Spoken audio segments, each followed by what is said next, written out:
ದೆಹಲಿಯಲ್ಲಿ ಡಿಕೆ ಶಿವಕುಮಾರ್ ಹಾಗೆಯೇ ಸಿದ್ದರಾಮಯ್ಯ ಅವರ ಲಂಚ್ ಮೀಟ್ ಆಗಿದೆ. ಈಗಾಗಲೇ ದೆಹಲಿಯಲ್ಲಿದ್ದಾರೆ ಸಿದ್ದರಾಮಯ್ಯ ಅವರು. ಹಾಗೆಯೇ ಸಿದ್ದರಾಮಯ್ಯ ಹೋದಂತಹ ಸಂದರ್ಭದಲ್ಲಿ ಡಿಕೆ ಶಿವಕುಮಾರ್ ಕೂಡ ನಿನ್ನೆ ಹೋಗಿದ್ದಾರೆ ದೆಹಲಿಗೆ. ಈಗಾಗಲೇ ಎಲ್ಲ ನಾಯಕರುಗಳನ್ನ ಮೀಟ್ ಮಾಡ್ತಾ ಇದ್ದಾರೆ. ಊಟ ಮಾಡುತ್ತಾ ಮುಂದಿನ ತೀರ್ಮಾನಗಳ ಬಗ್ಗೆ ಚರ್ಚೆಯನ್ನ ಕೂಡ ಮಾಡಿದ್ದಾರೆ ಡಿಕೆ ಶಿವಕುಮಾರ್ ಹಾಗೆಯೇ ಸಿದ್ದರಾಮಯ್ಯ. ಡಿಕೆ ಶಿವಕುಮಾರ್ ಸಿಎಂ ಜೊತೆಗೆ ಮುನಿಯಪ್ಪ, ಯತೀಂದ್ರ ಕೂಡ ಒಟ್ಟಿಗೆ ಇದ್ರು. ಸಿಎಲ್ಪಿ ಸಭೆ ಸೇರಿ ಮತ್ತಿತರ ವಿಚಾರಗಳ ಬಗ್ಗೆ ಈಗ ದೆಹಲಿಯಲ್ಲಿ ಚರ್ಚೆಯನ್ನ ಮಾಡ್ತಾ ಇದ್ದಾರೆ. ಕ್ಯಾಬಿನೆಟ್ ರಚನೆ ಹಾಗೆಯೇ ಕೆಪಿಸಿಸಿ ಅಧ್ಯಕ್ಷರ ಆಯ್ಕೆಯ ಬಗ್ಗೆಯೂ ಕೂಡ ಇಲ್ಲಿ ಚರ್ಚೆಯನ್ನ ಮಾಡಲಾಗಿದ್ದು, ಸಿದ್ದರಾಮಯ್ಯ ಹಾಗೆಯೇ ಡಿಕೆಶಿ ಲಂಚ್ ಮೀಟ್ ಅನ್ನ ಮಾಡಿ ಅಲ್ಲಿ ಸಾಕಷ್ಟು ವಿಚಾರಗಳು ವಿದ್ಯಮಾನಗಳ ಬಗ್ಗೆ ಚರ್ಚೆಯನ್ನ ಮಾಡ್ತಾ ಇದ್ದಾರೆ. ಸಂಪುಟ ರಚನೆಯ ವಿಚಾರಕ್ಕೆ ಸಂಬಂಧಪಟ್ಟ ಹಾಗೆ ಆಗಿರ್ಬೋದು, ಪಿಸಿಸಿ ಅಧ್ಯಕ್ಷರ ವಿಚಾರಕ್ಕೆ ಸಂಬಂಧಪಟ್ಟ ಹಾಗೆ ಯಾರ್ಯಾರನ್ನ ತೆಗೆದುಕೊಳ್ಬೇಕು, ಯಾರ್ಯಾರಿಗೆ ಯಾವ ಸ್ಥಾನ ಕೊಡಬೇಕು ಅನ್ನೋದ್ರ ಕುರಿತು ಕೂಡ ಚರ್ಚೆಯನ್ನ ಮಾಡಲಾಗ್ತಾ ಇದೆ. ಇನ್ನು ದೆಹಲಿಯಿಂದ ಬೆಂಗಳೂರಿನತ್ತ ಸಿದ್ದರಾಮಯ್ಯ ಈಗಾಗಲೇ ಬರ್ತಾ ಇದ್ದಾರೆ.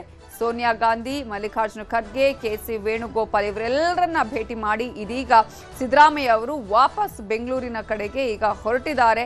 ಆದರೆ ಮಧ್ಯಾಹ್ನದ ಊಟದ ಸಂದರ್ಭದಲ್ಲಿ ಎಲ್ಲ ವಿಚಾರಗಳನ್ನ ಚರ್ಚೆ ಮಾಡಿದ್ದಾರೆ. ನಿಮಗೆ ಫೋಟೋದಲ್ಲೂ ಕೂಡ ನಾವು ತೋರಿಸ್ತಾ ಇದೀವಲ್ಲ, ಅಲ್ಲಿ ಯತೀಂದ್ರ ಸಿದ್ದರಾಮಯ್ಯ, ಕೆಎಚ್ ಮುನಿಯಪ್ಪ, ಡಿಕೆ ಶಿವಕುಮಾರ್ ಹಾಗೆಯೇ ಸಿದ್ದರಾಮಯ್ಯ ಅವರು ಎಲ್ಲರೂ ಕೂಡ ಊಟ ಮಾಡ್ತಾ ಚರ್ಚೆಯನ್ನ ಮಾಡಿದ್ದಾರೆ. ನಿನ್ನೆಯಷ್ಟೇ ರಾಜೀನಾಮೆಯನ್ನ ಕೊಟ್ಟಿದ್ದಾರೆ ಸಿದ್ದರಾಮಯ್ಯ ಅವರು ತಮ್ಮ ಸಿಎಂ ಸ್ಥಾನಕ್ಕೆ. ಇವತ್ತು ರಾಜೀನಾಮೆಯನ್ನ ರಾಜ್ಯಪಾಲರು ಅಂಗೀಕಾರ ಮಾಡಿದ್ದಾರೆ.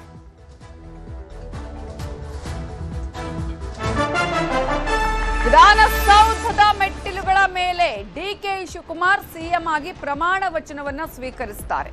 ಮುಖ್ಯ ಕಾರ್ಯದರ್ಶಿಗೆ ಡಿಕೆ ಶಿವಕುಮಾರ್ ಈಗಾಗಲೇ ಫೋನ್ ಮಾಡಿ ಈ ಮಾಹಿತಿಯನ್ನ ಕೊಟ್ಟಿದ್ದಾರೆ. ಪ್ರಮಾಣ ವಚನಕ್ಕೆ ಸಿದ್ಧತೆಯನ್ನ ಮಾಡಿಕೊಳ್ಳಿ ಅನ್ನುವಂತಹ ಸೂಚನೆಯನ್ನ ಈಗಾಗಲೇ ಸರ್ಕಾರದ ಮುಖ್ಯ ಕಾರ್ಯದರ್ಶಿ ಶಾಲಿನಿ ರಜನೀಶ್ ಅವರಿಗೆ ಕೊಟ್ಟಿದ್ದಾರೆ ಡಿಕೆ ಶಿವಕುಮಾರ್ ಅವರು.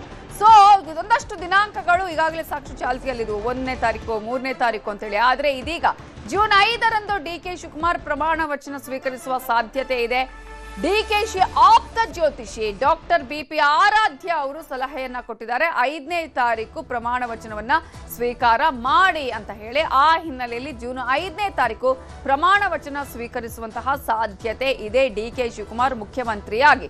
ಈಗಾಗಲೇ ಡಿಕೆ ಶಿವಕುಮಾರ್ ಅವರು ಯಾವಾಗ ಪ್ರಮಾಣ ವಚನ ಸ್ವೀಕರಿಸುತ್ತಾರೆ ಅನ್ನುವಂತಹ ಪ್ರಶ್ನೆಗೆ ಡಿಕೆ ಶಿವಕುಮಾರ್ ಹೇಳ್ತಾ ಇದ್ರು, ಈಗಾಗಲೇ ಶಾಸಕಾಂಗ ಪಕ್ಷದ ಸಭೆ ಆಗ್ಬೇಕು, ಅಲ್ಲಿ ಶಾಸಕಾಂಗ ನಾಯಕನ ಆಯ್ಕೆ ಆಗ್ಬೇಕಾಗತ್ತೆ, ಆ ನಂತರ ಪ್ರಮಾಣ ವಚನ ಅಂತೇಳಿ. ಆದ್ರೆ ಆಲ್ರೆಡಿ ಈಗಾಗಲೇ ತಯಾರಿಯನ್ನ ಮಾಡಿಕೊಳ್ಳಿ ಅಂತ ಹೇಳಿ ಮುಖ್ಯ ಕಾರ್ಯದರ್ಶಿಗೂ ಕೂಡ ಡಿಕೆ ಶಿವಕುಮಾರ್ ಅವರು ಸೂಚನೆಯನ್ನ ಕೊಟ್ಟಿದ್ದಾರೆ. ಜೊತೆಗೆ ವಿಧಾನಸೌಧದ ಮೆಟ್ಟಿಲುಗಳ ಮೇಲೇನೆ ಅಲ್ಲಿ ಪ್ರಮಾಣ ವಚನ ಸ್ವೀಕಾರ ಕಾರ್ಯ ಆಗಬೇಕು ಅನ್ನುವಂತಹ ಒಂದು ಸೂಚನೆಯನ್ನ ಕೂಡ ಕೊಟ್ಟಿದ್ದು, ಡಿಕೆ ಶಿವಕುಮಾರ್ ಪ್ರಮಾಣ ವಚನ ಕಾರ್ಯಕ್ರಮಕ್ಕೆ ಎಲ್ಲ ತಯಾರಿಯನ್ನ ಮಾಡಿಕೊಳ್ಳಿ ಅಂತ ಹೇಳಿ ಫೋನ್ ಮೂಲಕ ಮಾಹಿತಿಯನ್ನ ಕೊಟ್ಟಿದ್ದಾರೆ ಡಿಕೆ ಶಿವಕುಮಾರ್. ಸೊ 5ನೇ ತಾರೀಕು ಡಿಕೆ ಶಿವಕುಮಾರ್ ಪ್ರಮಾಣ ವಚನ ಸ್ವೀಕರಿಸುವಂತಹ ಸಾಧ್ಯತೆ ಇದೆ. ಮುಖ್ಯಮಂತ್ರಿಯಾಗಿ ಇವರ ಕನಸು ಇದು. ಯಾಕಂದ್ರೆ ಇದಕ್ಕಾಗಿ 6 ತಿಂಗಳಿಂದ ಸತತ ಪ್ರಯತ್ನ ಮಾಡಿದ್ರು. ಈ ಹಿಂದೆನೇ ಮಾಡಿದ್ರು 2023ರಲ್ಲೇ. ಆದ್ರೆ ಆ ಸಂದರ್ಭದಲ್ಲಿ 2.5 ವರ್ಷ ಅಧಿಕಾರ ಹಂಚಿಕೆಯ ಮಾತಾದ ಬಳಿಕ ಡಿಕೆ ಶಿವಕುಮಾರ್ 2.5 ವರ್ಷ ಆದ ಬಳಿಕ ಈಗಾಗಲೇ 6 ತಿಂಗಳ ಆಗ್ತಾ ಬಂದಿದೆ. ಅಂದ್ರೆ ಈಗಾಗಲೇ ಸರ್ಕಾರ ರಚನೆಯಾಗಿ 3 ವರ್ಷ ಆಗಿದೆ. 2.5 ವರ್ಷ ಆದ ಬಳಿಕವೇ ಡಿಕೆ ಶಿವಕುಮಾರ್ ಅವರ ಬಳಗದವರು ಈಗಾಗಲೇ ಜೋರಾಗಿ ಬಹಿರಂಗವಾಗಿ ಈ ಒಂದು ಸ್ಟೇಟ್ಮೆಂಟ್ಗಳನ್ನು ಕೊಡೋದಕ್ಕೆ ಆರಂಭ ಮಾಡಿದ್ರು. ಈ ಹಿನ್ನೆಲೆಯಲ್ಲಿ ಹೈಕಮಾಂಡ್ ಅಂತೂ ಇಂತೂ ಕೊನೆಗೂ ನಿರ್ಧಾರ ಮಾಡಿ ಸಿದ್ದರಾಮಯ್ಯ ಅವರಿಗೆ ಹೇಳಿದೆ. ಸಿದ್ದರಾಮಯ್ಯ ಅವರು ನಿನ್ನೆ ತಾನು ರಾಜೀನಾಮೆಯನ್ನ ತಮ್ಮ ಸ್ಥಾನಕ್ಕೆ ಕೊಟ್ಟಿದ್ದಾರೆ. ಇದೇ ವಿಚಾರಕ್ಕೆ ಮಾತನಾಡೋದಕ್ಕೆ ನಮ್ಮ ಜೊತೆ ಇದೀಗ ಡಿಕೆ ಶಿವಕುಮಾರ್ ಅವರ ಆಪ್ತ ಜ್ಯೋತಿಷಿಯಾಗಿರುವಂತಹ ಬಿಪಿ ಆರಾಧ್ಯ ಅವರು ಫೋನ್ ಸಂಪರ್ಕದಲ್ಲಿ ಜಾಯಿನ್ ಆಗಿದ್ದಾರೆ. ನಮಸ್ತೆ. ನನ್ನ ಧ್ವನಿ ಕೇಳಿಸ್ತಾ ಇದೆಯಾ? ನಮಸ್ತೆ, ಹೇಳಿ ಮೇಡಮ್. ಡಿಕೆ ಶಿವಕುಮಾರ್ ಅವರು ಸಿಎಂ ಆಗಿ ನಾಳೆ ಆಯ್ಕೆ ಆಗ್ತಾರೆ ಶಾಸಕಾಂಗ ಪಕ್ಷದ ಸಭೆಯಲ್ಲಿ. ಅವರ ಪ್ರಮಾಣ ವಚನಕ್ಕೆ ಸಂಬಂಧಪಟ್ಟ ಹಾಗೆ ನಿಮ್ಮ ಹತ್ರ ಏನಾದರೂ ಅವರು ಕೇಳಿದ್ರ? ಯಾವಾಗ ಒಳ್ಳೆಯ ದಿನ ಇದೆ, ಮುಹೂರ್ತ ಇದೆ, ಯಾವಾಗ ಗಳಿಗೆ ಇದೆ ಅಂತ ಹೇಳಿ? ಹೌದು, ಶುಕ್ರವಾರ ಕೊಟ್ಟಿದ್ದೀನಿ, 5ನೇ ತಾರೀಕು. 5ನೇ ತಾರೀಕು? ಹೌದು. 5ನೇ ತಾರೀಕು ಎಷ್ಟು ಹೊತ್ತಿಗೆ, ಯಾವ ಸಮಯ ಹೇಳಿದಿರಿ? 12:30 ಅಭಿಜಿನ್ ಮುಹೂರ್ತ. ಓಕೆ. ಅಭಿಜಿನ್ ಮುಹೂರ್ತದಲ್ಲಿ ಪ್ರಮಾಣ ವಚನವನ್ನ ಸ್ವೀಕರಿಸುವಂತಹದ್ದು ಒಳ್ಳೆಯ ಕಾಲ ಅಂತ ಹೇಳಿದ್ರಿ. ಈ ಮುಹೂರ್ತದ ವಿಶೇಷತೆ ಹೇಳೋದಾದ್ರೆ ಆರಾಧ್ಯ ಅವರೇ? ಆ ಮುಹೂರ್ತದ ವಿಶೇಷತೆ ಅಂದ್ರೆ ಎಷ್ಟೇ ದುಷ್ಟಶಕ್ತಿಗಳು ಬಂದು ನಾಶ ಮಾಡ್ತದೆ ಆ ಮುಹೂರ್ತ. ಓಕೆ. ಈ ಶಿವನ 3ನೇ ಕಣ್ಣಿದ್ದಂಗೆ ಅಭಿಜಿನ್ ಮುಹೂರ್ತ. ದುಷ್ಟಶಕ್ತಿಗಳು ನಾಶ ಮಾಡ್ತದೆ. ಓಕೆ. ಈಗ ಕೆಲವರು ಹೇಳ್ತಾ ಇದ್ರು 1ನೇ ತಾರೀಕು 3ನೇ ತಾರೀಕು ಅಂತ ಹೇಳಿ, ಆ ದಿನಗಳ ಅಲ್ಲಿ ಯಾವುದೇ ಒಂದು ಒಳ್ಳೆ ಗಳಿಗೆಗಳು ಇಲ್ವಾ ಹೇಗೆ? ನನಗೆ ಅವ್ರು ಹೇಳಿದ್ರೆ ನನಗೆ ಗೊತ್ತಿಲ್ಲ. ಈಗ ನೀವ್ ಹೇಳ್ತಾ ಇದ್ರಲ್ಲ 5ನೇ ತಾರೀಕು ಅಂದ್ರೆ ಅಧಿಕ ಮಾಸ ಅಂತ ಒಂದಷ್ಟು ಜನ ಹೇಳ್ತಾರೆ. ಈಗ ಆ ರೀತಿಯಾಗಿ ಇದಕ್ಕೆ ಏನು ಆಗೋದಿಲ್ವಾ? ಅಧಿಕ ಮಾಸಕ್ಕೆ ಶಾಂತಿಗಳಿವೆ ಮಾಡ್ಕೊಂತಾರೆ, ಅದೇನು ಹೇಳಕ್ ಹೋಗಲ್ಲ. ಹಾ, ಅದೇನ್ ಬೇಕೋ ಮಾಡ್ಕೊಂತಾರೆ ಅಧಿಕ ಮಾಸಕ್ಕೆ. ಓಕೆ, ಅಧಿಕ ಮಾಸದಲ್ಲೂ ಕೂಡ ಶುಭ ಕಾರ್ಯಗಳು ಮಾಡಬಹುದು. ಅಧಿಕ ಮಾಸ ಅಂತಂದ್ರೆ ಈಗ ಅಧಿಕ ಮಾಸ ಅವ್ರಿಗೆ ಕೃತಿಕಾ ನಕ್ಷತ್ರಕ್ಕೆ ಅಧಿಕ ಮಾಸ ಅವೆಲ್ಲ ಬರಲ್ಲ. ಅದು ಸೂರ್ಯ ಹುಟ್ಟೋ ನಕ್ಷತ್ರ. ಓಕೆ, ಅಧಿಕ ಮಾಸ ಅವೆಲ್ಲ ಬರಲ್ಲ. ಓಕೆ ಓಕೆ, ಅಂದ್ರೆ ಇಂತಹ ಕೆಲಸಗಳಿಗೆ ಅವೆಲ್ಲವೂ ಕೂಡ ಯಾವುದೇ ಲೆಕ್ಕ ಬರೋದಿಲ್ಲ ಅಂತ ಹೇಳ್ತಿದ್ದೀರಿ? ಯಾವ ಲೆಕ್ಕ ಬರಲ್ಲ. ಅಂದ್ರೆ ವರ್ಜಿನ ಹುಟ್ಟಿದ ನಕ್ಷತ್ರ. ಓಕೆ, ಅಂದ್ರೆ ಅವರ ನಕ್ಷತ್ರ, ಅವರ ರಾಶಿ, ಜನ್ಮ ಕುಂಡಲಿಯ ಆಧಾರದ ಮೇಲೆ ಹೇಗೆ? 2014ರಲ್ಲಿ ಹಾ ಶೂನ್ಯ ಮಾಸ ಇತ್ತು. ಹಾ, ಜನವರಿ 1ನೇ ತಾರೀಕು ಬೇರೆಗೆ ಮಾಡಿದ್ರಲ್ಲ ಶೂನ್ಯ ಮಾಸದಲ್ಲೇ. ಏನ್ ತೊಂದ್ರೆ ಏನಾಯ್ತು? ಅದಕ್ಕೇನೋ ಶಾಂತಿ ಮಾಡಿದ್ರು ಆಯ್ತು. ಸೊ ಈಗ ಇದಕ್ಕೂ ಕೂಡ ಏನಾದ್ರು ಶಾಂತಿ ಮಾಡ್ಬೇಕಾ? ಅಧಿಕ ಮಾಸ ಅಂದ್ರೆ ಅಧಿಕ ಒಂದ್ರ ಮೇಲೆ ಒಂದು ಅಂತ. ಹೌದು, ಅಧಿಕವಾಗ್ತದೆ ಅಂತ. ಓಹೋ. ನೆಕ್ಸ್ಟ್ ತಿರುಗಿ ಇವರೇ ಸಿಎಂ ಆಗ್ತಾರೆ. ಓಕೆ, ಅಂದ್ರೆ ನೆಕ್ಸ್ಟ್ ಟರ್ಮಿಗೂ ಕೂಡ 2028ಗೆ ಇವರೇ ಸಿಎಂ ಆಗ್ತಾರೆ. ಅಧಿಕ ಮಾಸದಲ್ಲಿ ಸ್ಟೇರಿಂಗ್ ಮಾಡಿದ್ರೆ, ಪ್ರಮಾಣ ವಚನ ಮಾಡಿದ್ರೆ ಇನ್ನೊಂದ್ಸಾರಿ ಪ್ರಮಾಣ ವಚನ ಮಾಡೋ ಯೋಗ ಬರುತ್ತೆ. ಆತರ. ಯಾವಾಗ ಕೇಳಿದ್ರು ನಿಮ್ಮ ಹತ್ರ ಈಗ ಈ ಒಂದು ದಿನಾಂಕವನ್ನ? ಮೊನ್ನೆನೆ ಮಾತನಾಡಿದ್ರ ಅಥವಾ ಈಗ ಏನಾದ್ರು ಮಾತನಾಡಿದ್ರ ಈ ವಿಚಾರದಲ್ಲಿ? ಮುಹೂರ್ತ ಮೊನ್ನೆನೆ ಮಾತಾಡಿ ಹೇಳಿದ್ದೆ. ಅದು ತಿರುಗಿ ಬೆಳಿಗ್ಗೆ ಫೋನ್ ಮಾಡಿ ಮಾತಾಡಿದ್ದೀನಿ. ಓಕೆ, ಇವತ್ತು ಬೆಳಿಗ್ಗೆನಾ? ಹೌದು, ಅವರೇ. ಯಾರು? ಡಿ.ಕೆ. ಕುಮಾರಗುಪ್ಪ ವಾಸ್ತು ಮಾಡಕ್ ಹೇಳಿದ್ರು. ಅಲ್ಲಿ ರಾಜೇಂದ್ರ ಪ್ರಸಾದ್ ಬಂದಿದ್ರು, ಸುಜಯ್ ಅಂತ ಇಂಜಿನಿಯರ್ ಬಂದಿದ್ರು. ಕುಮಾರಗುಪ್ಪ ಗೆಸ್ಟ್ ಹೌಸ್ ಆಲ್ಟ್ರೇಷನ್ ಮಾಡಿಸ್ತಾ ಇದ್ರಿ ಸಿಎಂ ಮನೆ ಆಗಿ. ಓಕೆ, ಅಲ್ಲಿ ಏನು ಬದಲಾವಣೆ ಹೇಳಿದಿರಿ? ಅಲ್ಲಿ ನಾರ್ತ್ ಈಸ್ಟ್ ಎಂಟ್ರಿ ಹೇಳಿದೀನಿ ಒಳಗಡೆಗೆ. ನಾರ್ತ್ ಈಸ್ಟ್ ಅಲ್ಲಿ ಒಂದು ಡೋರ್ ಹೇಳಿದೀನಿ.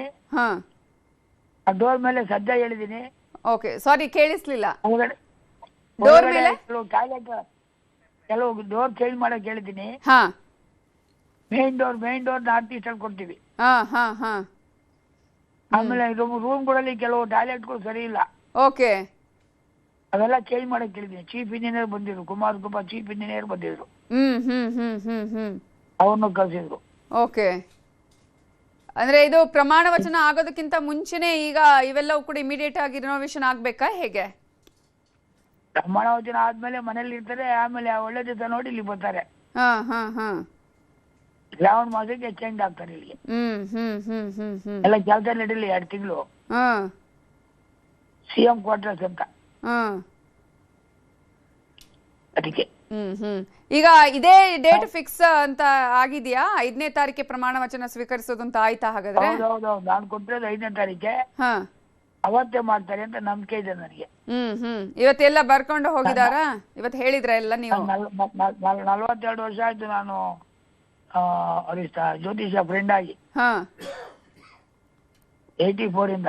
ಓಕೆ, ಪ್ರತಿ ಬಾರಿ ಕೂಡ ಡಿ.ಕೆ. ಶಿವಕುಮಾರ್ ಯಾವ್ದಾದ್ರು ಒಂದು ಒಳ್ಳೆ ಕೆಲಸ ಮಾಡುವಂತ ಸಂದರ್ಭದಲ್ಲಿ ನಿಮ್ಮ ಹತ್ರನೇ ಏನಾದ್ರು ಕೇಳಿ ಸಲಹೆಗಳನ್ನ ಪಡೆದು ಹೆಜ್ಜೆ ಇಟ್ಟಿದಾರ? ಕೇಳ್ತಾರೆ, ಅವ್ರದ್ದು ಡೈಲಿ ಜಾತಕ ಕೊಡ್ತೀನಿ. ಡೈಲಿ ಜಾತಕ ದಿನದ್ದು 30 ದಿವಸದ್ದು ಮಧ್ಯಾಹ್ನ ರೆಡಿ ಮಾಡಿ. ಈಗ ನಾತ್ರ ರೆಡಿ ಇದೆ, ನಾಳೆ ಕೊಡ್ಬೇಕು ಇದನ್ನ. ಮುಂದಿನ ತಿಂಗಳದು. ಓಕೆ, ಆತರ ಕೊಡ್ತಾ ಇದ್ದೀನಿ ಮೊದ್ಲಿಂದ. ಪ್ರತಿ ಬಾರಿ ಕೂಡ ಎಷ್ಟು ವರ್ಷದಿಂದ ವಿ.ಪಿ. ಆರಾಧ್ಯ ಅವರೇ ಈ ರೀತಿಯಾಗಿ ತಿಂಗಳ ಜಾತಕ, ದಿನದ ಜಾತಕ ಕೊಡ್ತಿದ್ರಿ? 2000 ಇಸ್ವಿ ಮಿನಿಸ್ಟರ್ ಆದಾಗಿಂದ ಕೊಡ್ತಾ ಇದ್ದೀನಿ. ಓಕೆ, ಅಂದ್ರೆ ಪ್ರತಿ ದಿನ ಕೂಡ ಇಲ್ಲಿ ಏನಾದ್ರೂ ಒಂದ್ ಸ್ವಲ್ಪ ಅದರಲ್ಲಿ ಬದಲಾವಣೆಗಳಾದ್ರೆ ಆ ಮಂತ್ಲಲ್ಲೇ ಏನಾದ್ರು ಈ ತರ ಆಗತ್ತೆ, ಇದಕ್ಕೆ ಏನಾದ್ರು ಪರಿಹಾರ ಮಾಡ್ಕೊಳ್ಳಿ ಅಂತ ಸೂಚನೆ, ಪರಿಹಾರವು ಕೂಡ ಅದರಲ್ಲೇ ಹೇಳಿರ್ತೀರಿ? ಚಂದ್ರಬಲ ಎಲ್ಲಿದೆ, ತಾರಾಬಲ ಎಲ್ಲಿದೆ, ಎಷ್ಟೆಷ್ಟು ಪರ್ಸೆಂಟ್ ಇದೆ ದಿನ ಅಂತ ಕೊಡ್ತಾ ಇರ್ತೀನಿ. ಈಗ ಈ ಮಂತ್ ಅಲ್ಲೇ ಒಂದು ಅವರು ಪ್ರಮಾಣ ವಚನವನ್ನ ಸ್ವೀಕರಿಸ್ತಾರೆ, ಜೂನಲ್ಲಿ ಸ್ವೀಕರಿಸ್ತಾರೆ, ಅಥವಾ ಇದರಲ್ಲೇ ಅವರಿಗೆ ಈ ಮೇಯಲ್ಲೇ ಅವರಿಗೆ ಕಾಲ ಕೂಡಿ ಬರುತ್ತೆ, ಸಿದ್ದರಾಮಯ್ಯ ರಾಜೀನಾಮೆ ಆಗಿ ಇವರು ಸಿಎಂ ಆಗುವಂತಹ ಕಾಲ ಇತ್ತು ಅನ್ನೋದನ್ನೆಲ್ಲ ಹೇಳಿದ್ರ ನೀವು? ಇತ್ತು, ಯೋಗ ಅರ್ಜೆಂಟ್ ಆಗ್ತೀರಾ ಅಂತ ಹೇಳಿದ್ದೆ ನಾನು. ಈಗ 2ನೇ ತಾರೀಕು ಗುರು ಚೇಂಜ್ ಆಗ್ತಾನೆ. 2ನೇ ತಾರೀಕು ಒಳಗಡೆ ಬೇಡ, 2ನೇ ತಾರೀಕು ಕಳೆದ್ಮೇಲೆ 3ನೇ ತಾರೀಕು ಬೇಡ, 4ನೇ ತಾರೀಕು 5ನೇ ತಾರೀಕು ಮಾಡಿ ಅಂತ ಹೇಳಿ. 4ಕ್ಕೆ ಮಾಡ್ತಾರ, 5ಕ್ಕೆ ಮಾಡ್ತಾರ, ಇಲ್ಲಿ ಬಂದ್ಮೇಲೆ ಫೈನಲ್. ಓಕೆ, ಅಂದ್ರೆ 4ನೇ ದಿನ ಒಳ್ಳೇದಿದೆಯಾ? 4 ಇದೆ, ಅದಕ್ಕಿಂತ ಚೆನ್ನಾಗಿದೆ 5. ಓಕೆ. ಈಗ ಗುರು ಚೇಂಜ್ ಆದ ನಂತರ ಏನೆಲ್ಲ ಬದಲಾವಣೆಗಳಾಗತ್ತೆ ಇಲ್ಲಿ ಅಂತ ಹೇಳಿ? ಯಾಕಂದ್ರೆ ಅದರಲ್ಲೇ ಒಂದು ದೊಡ್ಡ ಮಟ್ಟದ ಈಗ ಅನೇಕವರು ಪೂಜೆ ಪುನಸ್ಕಾರ ಎಲ್ಲ ಮಾಡ್ತಾ ಇದ್ದಾರೆ ಗುರು ಚೇಂಜ್ ಆದ ನಂತರದ ಅಂತ ಹೇಳಿ. ಹೌದೌದು. ಇದೇ ಉದಾಹರಣೆ, ಇದೇ ಕೆಲ ಬದಲಾವಣೆ. ರಾಜಕೀಯನೇ ಚೇಂಜ್ ಆಯ್ತಲ್ಲ. ಮೇಲಾಗಿ ಒಳ್ಳೆ ಮಳೆ ಆಗುತ್ತೆ, ಒಳ್ಳೆ ಬೆಳೆ ಆಗುತ್ತೆ. ಗುರು ಕರ್ಕಾಟಕ ರಾಶಿಯಲ್ಲಿ ಗುರು ಉಚ್ಚ ಇರ್ತಾನೆ, ಭಾರಿ ಚೆನ್ನಾಗಿರುತ್ತೆ ಮುಂದೆ. ಈಗ ವಿಧಾನಸೌಧದ ಮೆಟ್ಟಿಲುಗಳ ಮೇಲೆ ಪ್ರಮಾಣ ವಚನ ಸ್ವೀಕರಿಸಬೇಕು ಅಂತ ಹೇಳಿ ತಯಾರಿಯನ್ನ ಕೂಡ ಅವರು ಮಾಡ್ಕೊಂಡಿದ್ದಾರೆ. ಕೆಲವರು ಹೇಳ್ತಾರೆ ಈಗ ಕಂಠೀರವ ಅಂತ ಹೇಳಿ. ನೀವು ಎಲ್ಲಿ ಸಜೆಸ್ಟ್ ಮಾಡಿದ್ರಿ? ನಾನು ಸಜೆಷನ್ ಮಾಡಿದ್ರೆ ಇನ್ನ ಈಗ ಮಾಡ್ಬೇಕು. ಓಕೆ, ಅಂದ್ರೆ ಈ ಸ್ಥಳದಲ್ಲೇ ತೆಗೆದುಕೊಂಡ್ರೆ ಒಳ್ಳೇದು ಅನ್ನೋದನ್ನ ಏನಾದ್ರು ಹೇಳಿಲ್ವಾ ನೀವು? ಇನ್ನ ಹೇಳಿಲ್ಲ. ಎಲ್ಲಿ ಮಾಡ್ಬೇಕು ಅಂತ ಇದೆ ಈಗ ಅವರ ಒಂದು ಜಾತಕದ ಪ್ರಕಾರ? ನಾನು ಹೇಳೋದು ವಿಧಾನಸೌಧನೇ ಬೆಸ್ಟ್ ಅಂತ. ಓಕೆ, ವಿಧಾನಸೌಧದ ಮೆಟ್ಟಿಲುಗಳ ಮೇಲೇನೆ. ಹೌದು. ಅಂದ್ರೆ ಅದೊಂದು ಹೆಗ್ಗುರುತಾಗಿರುತ್ತೆ, ಒಂದು ಹಿಸ್ಟ್ರಿಯಲ್ಲಿ ಕೂಡ ಅದು ದಾಖಲಾಗತ್ತೆ ಅಂತ. 2 ವರ್ಷ ಪ್ಲಸ್ 5 ವರ್ಷ, 7 ವರ್ಷ ಇರ್ತಾರೆ ಸಿಎಂ ಆಗಿ. 7 ವರ್ಷ. ಈ 2 ವರ್ಷ ಮತ್ತು ಉಳಿದ ಮುಂದಿನ ಟರ್ಮ್ 5 ವರ್ಷಗಳ ಕಾಲ. ಅಡೆತಡೆಗಳು ಏನಾದ್ರೂ ಬರುವಂತದ್ದು ಇರುತ್ತಾ? ಯಾವುದು ಇಲ್ಲ. ಅದಕ್ಕೆ ಒಳ್ಳೆ ದಿನ ಸ್ಪೇರಿಂಗ್ ಮಾಡೋದು. ಓಕೆ, 5ನೇ ತಾರೀಕು ಮಧ್ಯಾಹ್ನ 12ವರೆಗೆ ಅಭಿಜಿನ್ ಮುಹೂರ್ತದಲ್ಲಿ. ಹೌದೌದೌದು.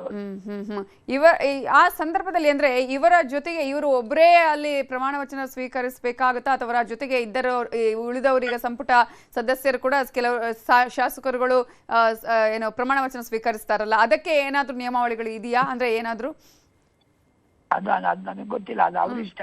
ಅಲ್ಲ, ಅದಕ್ಕೆ ಏನಾದ್ರು ಅಂದ್ರೆ ಇಲ್ಲ ಒಬ್ಬರೇ ಆ ತರದ್ ಏನಾದ್ರು ನೋಡಿದೀರಾ ಅಂತ ಹೇಳಿ? ಇಲ್ಲ ಇಲ್ಲ ಇಲ್ಲ, ಎಲ್ಲರೂ ಮಾಡಬಹುದು.